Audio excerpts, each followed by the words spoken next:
Hello दोस्तों, स्वागत है आपका हमारे यूट्यूब चैनल एग्जामिनेशन क्लासेस में। मैं आपका टीचर अमित आज आपके लिए एक महत्वपूर्ण श्रृंखला लेकर के आया हूं, जो कि आपके Uttar Pradesh police constable UPSI और साथ ही साथ आपके कंप्यूटर ऑपरेटर के भी काम आएगा। ये महत्वपूर्ण आपके जीके के 30 क्वेश्चन हैं, जो कि भारतीय इतिहास से संबंधित हैं और ये प्रीवियस ईयर क्वेश्चंस में आ चुके हैं। इससे आपको आइडियाज मिलेगा, इससे आपको डेप्थ मिलेगी कि हाँ, कहाँ से क्वेश्चन किस तरीके से पूछे जा सकते हैं। तो आइए, टाइम को बिल्कुल भी गंवाए हुए हम अपनी श्रृंखला की शुरुआत करते हैं। आज का पहला पार्ट है जो जीके से संबंधित है और इसमें हम महत्वपूर्ण 30 क्वेश्चन ही आज डिस्कस करेंगे और देखेंगे कि किस प्रकार के क्वेश्चन हमारे सामने आयोग ने प्रस्तुत किए थे और उसको किस तरीके से हमको हल करना है। ठीक है, आइए देखिए, आज का पहला क्वेश्चन है, भीतरी स्तंभ शिलालेख गुप्त साम्राज्य के शासनकाल के समय की है, जो किस शासक से संबंधित है। किस शासक से संबंधित है ये जो भीतरी स्तंभ शिलालेख है, ये गुप्त साम्राज्य के शासनकाल की है पहली चीज तो, लेकिन ये किस शासक से संबंधित है। समुद्रगुप्त से है, स्कंदगुप्त से है, या चंद्रगुप्त से है, या फिर कुमारगुप्त से है। आपको यही देखना है कि इन चार ऑप्शंस में से कौन से ऑप्शन है जो हमारा इनमें से कोई एक है जो कि आपका सही जवाब होगा। तो आपका जो सही जवाब है वो है स्कंदगुप्त। जो आपका भीतरी स्तंभ शिलालेख गुप्त साम्राज्य के शासन काल में थे, वो किस शासक से संबंधित हैं, तो वो आपके स्कंदगुप्त से संबंधित हैं। ठीक है, इसको आपको ध्यान से देखना है। अगला क्वेश्चन देखिए, अगला क्वेश्चन क्या है, कालिदास के मालविका अग्निमित्रम का नायक अग्निमित्र किसका पुत्र था।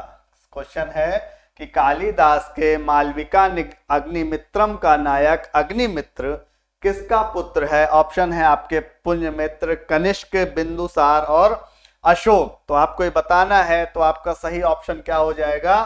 ऑप्शन हो जाएगा आपका पुण्यमित्र, जो कि किसका, अग्निमित्र इन्हीं का पुत्र था, जो कि नायक था कालिदास द्वारा रचित मालविका अग्निमित्रम नामक नाटक का। ठीक है, इसके बारे में और क्या चीजें हैं, ये है कि ये किसके द्वारा रचित था। पहली चीज तो कालिदास के द्वारा। ठीक, और आपसे दूसरी तरीके से पूछ ले कि ये जो नाटक का नाम है ये किसके द्वारा रचित है, तो ये है कालिदास के द्वारा रचित। तो इस प्रकार से अगर क्वेश्चन को घुमाता भी है तो भी आप समझ जाएंगे कि कालिदास के द्वारा ये रचना करी गई है। या फिर चार ऑप्शन इस तरीके दें कि कालिदास के द्वारा कौन सा रचित है और ऑप्शन में ये हो तो आप इसको टिक करेंगे, या फिर ऐसे दे दे कि ये किसके द्वारा रचित है, यहाँ पे चार आपके रचयिताओं के नाम दिए हो तो आप कालिदास पे टिक करेंगे। ठीक है, अगला देखिए, निम्नलिखित में से किस व्यक्ति को हिंदू दर्शन की सांख्य पद्धति के संस्थापक के रूप में जाना जाता है। सांख्य पद्धति के संस्थापक के रूप में जाना जाता है। गौतम, बद्रयान, पतंजलि या कपिल ऋषि। तो इस चार ऑप्शन में से आपको बताना है कि सांख्य पद्धति के बारे में आप कुछ जानते हैं। ये संख्या पद्धति से संबंधित चीजें हैं और किसके द्वारा ये इसके संस्थापक कौन है, गौतम है, बद्रयान है, पतंजलि है या कपिल ऋषि हैं। तो ये किसके द्वारा संस्थापक इसके कौन है, किसके द्वारा ये निकाला गया है, किसके द्वारा इसकी रचना की गई है, तो ये कपिल ऋषि के द्वारा इसकी स्थापना हुई है या इसके संस्थापक कपिल ऋषि हैं। ठीक है, अगला है, वैदिक काल में निम्नलिखित में से किस अनाज के लिए व्रीहि शब्द का प्रयोग किया जाता था। किसका, व्रीहि शब्द का। गेहूं, मक्का, जौ, चावल। ये आपको बताना है कि व्रीहि शब्द का प्रयोग किसके लिए किया जाता है, तो ये आपको बताना है। तो ऑप्शन आपके हैं गेहूं, मक्का, चावल, जौ। इन चार में से आपको बताना है। तो व्रीहि शब्द का जो प्रयोग किया जाता था वो किसके लिए किया जाता था, चावल के लिए किया जाता था। किसके लिए किया जाता था, चावल के लिए किया जाता था। और भी चीजों का किया जाता था इसमें इस्तेमाल, जो था आपका ये धान के लिए किया था। बेसिकली किसके लिए किया जाता था, व्रीहि शब्द का प्रयोग धान के लिए किया जाता था। ठीक है, धान शब्द के लिए व्रीहि का प्रयोग किया जाता था। जौ, यव को क्या कहा जाता था, जौ। यव को क्या कहा जाता था? जव कहा जाता था। और ठीक है, क्या कहा जाता था? यव को जव कहा जाता था। और क्या चीजें थी? और था आपका जो है गोधूम। गोधूम ये किसके लिए यूज होता था बताइए? गोधूम किसके लिए यूज होता था? और क्या कहते हैं, माड़ किसके लिए यूज होता था? माड़ किसके लिए यूज होता था? और एक और चीज है वो आपको बताना है, जल्दी से बताइए कि गोधूम किसके लिए होता था, माड़ किसके लिए होता था, और मोदक किसके लिए यूज होता था? फटाफट बताइए कि गोधूम किसके लिए होता था, मोदक किसके लिए होता था, और माड़ किसके लिए होता था? तो गोधूम किसके लिए होता था? आपके जो ऑप्शन में है गेहूं के लिए। गोधूम किसके लिए यूज होता था? गेहूं के लिए। माड़ आपका किसके लिए यूज होता था बताइए? उड़द के लिए। और जो मुगुद है ये किसके लिए यूज होता था? मूंग के लिए यूज होता था। किसके लिए इस्तेमाल होता था? मूंग के लिए। ये किसके लिए होता था? गेहूं के लिए।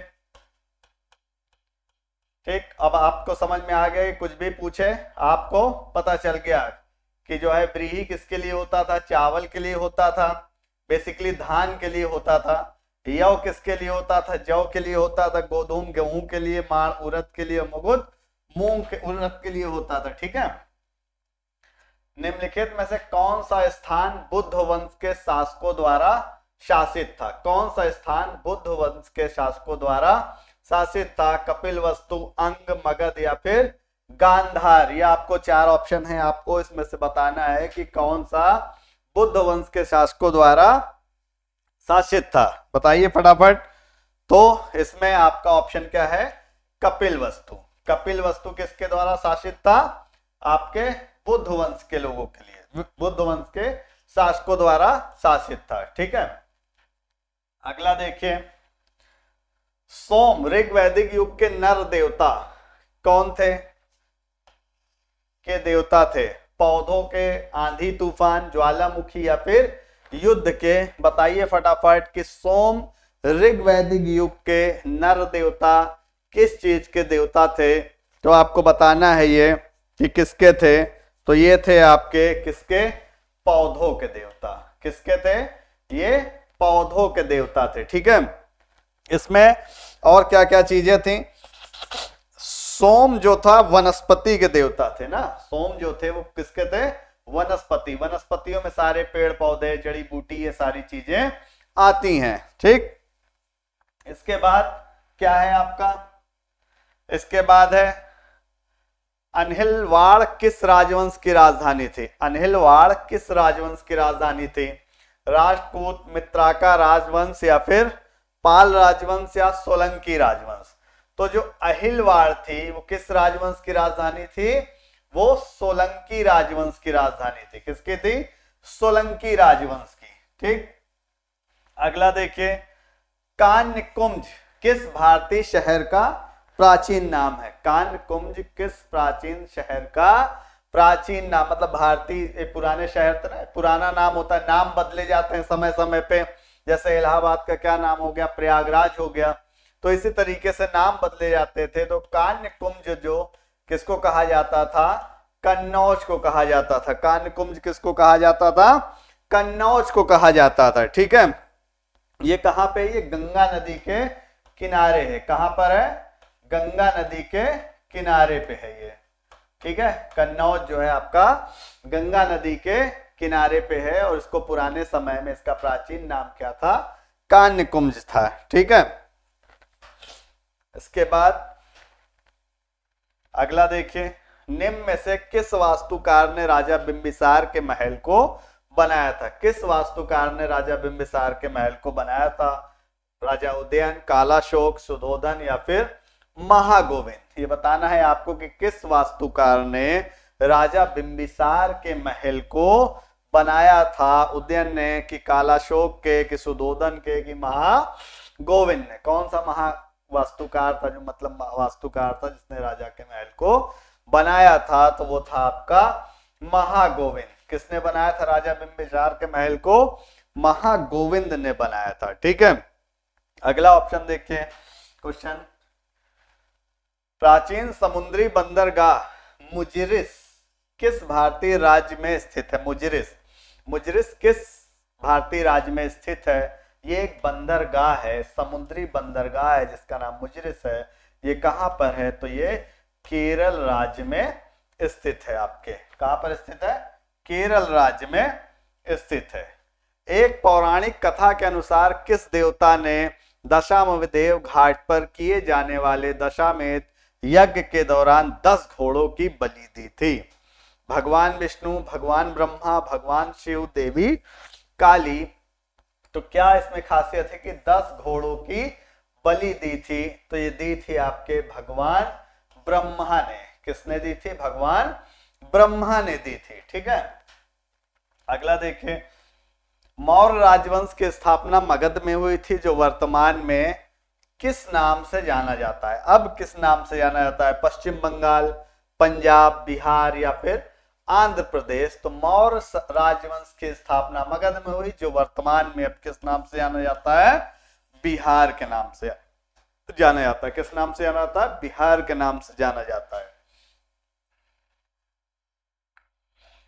हिंदू पौराणिक कथाओं के अनुसार महाकाव्य रामायण में भगवान श्री राम अयोध्या के शासक थे जो किसकी राजधानी थी? ठीक है, किसकी राजधानी थी? हस्तिनापुर की थी, कुरु की थी, कलिंग की थी, कौशल की थी? किसकी राजधानी थी ये आपको बताना है।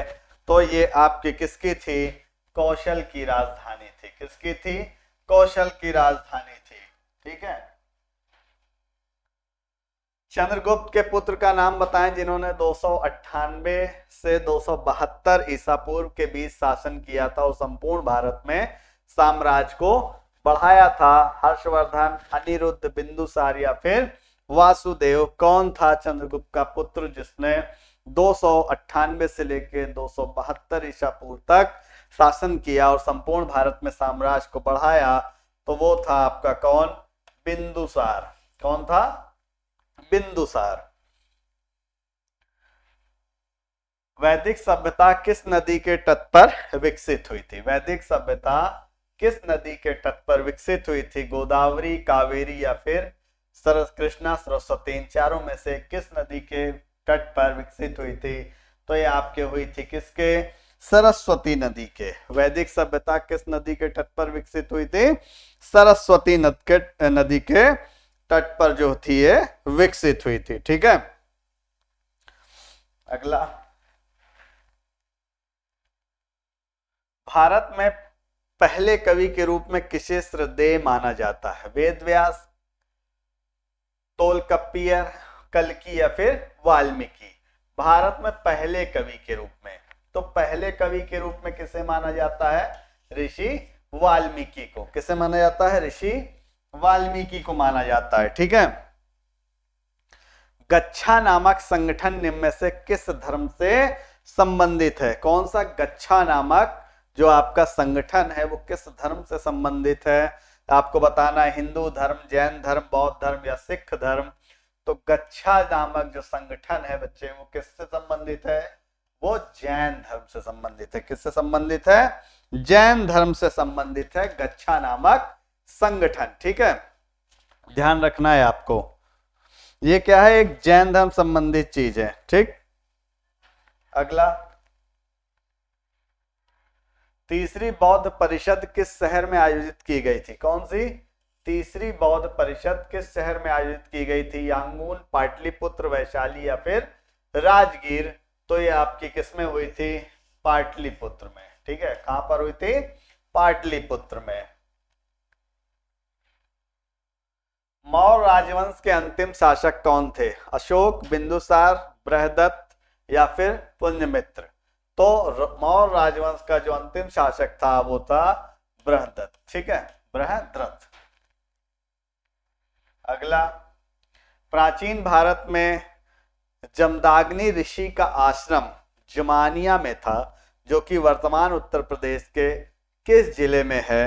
तो जो ये कहां पर है? ये वर्तमान के आपके जो है गाजीपुर जिले में है। कहां पर है? गाजीपुर जिले में है। ठीक है।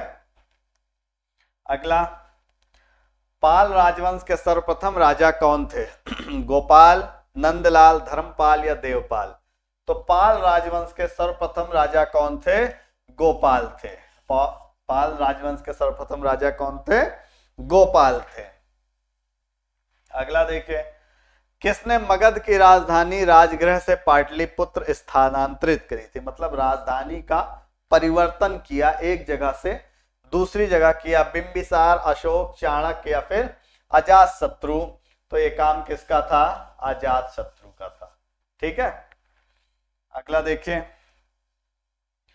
वह इतावली यात्री जिसमें विजयनगर साम्राज्य का अत्यंत प्रशंसात्मक विस्तृत वर्णन किया है वह है Marco Polo, Niccolo Conti, Barbosa या उपयुक्त में से कोई नहीं। कौन इतावली यात्री था जिसने बहुत ही ज्यादा प्रशंसात्मक विस्तृत वर्णन किया था? मतलब बहुत ज्यादा प्रशंसा करी, बहुत ज्यादा विस्तृत वर्णन किया, और वो किस साम्राज्य का किया?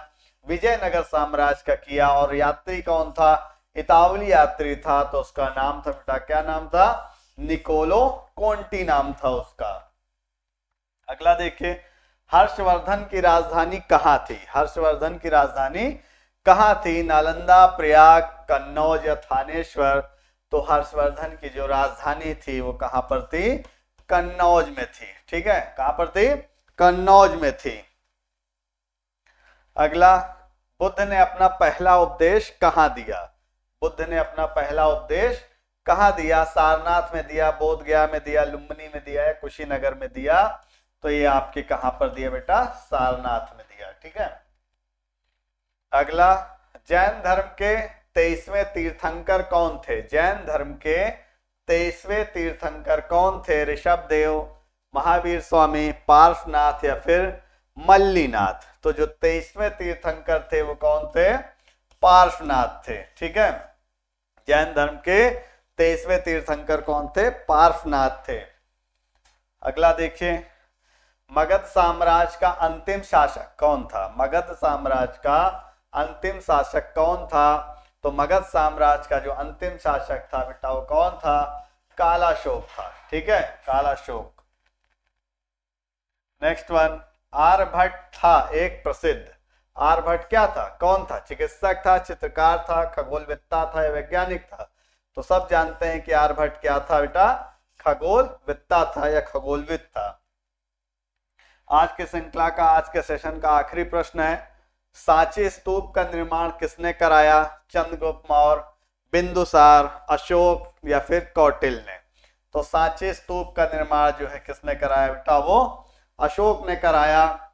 तो ये थे आज के महत्वपूर्ण 30 क्वेश्चन जो आपके भारतीय प्राचीन इतिहास से संबंधित हैं और आए हुए परीक्षाओं में क्वेश्चन ये देखे गए हैं। और विविध प्रकार के जो पुलिस की भर्ती है, कंप्यूटर ऑपरेटर की भर्ती है, उन सब में ये क्वेश्चन आए हुए हैं और आने वाले आपके एग्जाम में भी आपको मदद करेंगे। इससे आपको आइडियाज मिलेंगे कि कैसे कैसे क्वेश्चन आपसे पूछे गए थे। इसके बाद हम प्रैक्टिस सेट भी बहुत जल्दी कराने वाले हैं। उत्तर प्रदेश स्पेशल भी लेकर के आने वाले हैं बहुत जल्दी। आपका 2-3 दिन में ये शुरू हो जाएगी श्रृंखला, उत्तर प्रदेश स्पेशल और प्रैक्टिस सेट। ठीक है। साथ साथ तीनों चीजें हम करते चलेंगे पर डे। इससे आपको और मजबूती मिलेगी। अगर हमारे पढ़ाई हुई चीजें आपको अच्छी लगती हैं, हमारे कंटेंट आपको पसंद आते हैं, क्लासेस पसंद आती हैं, तो ज्यादा से ज्यादा लाइक कीजिए, सब्सक्राइब कीजिए और अपने दोस्तों में शेयर कीजिए। आपका दिन शुभ हो। Thank you.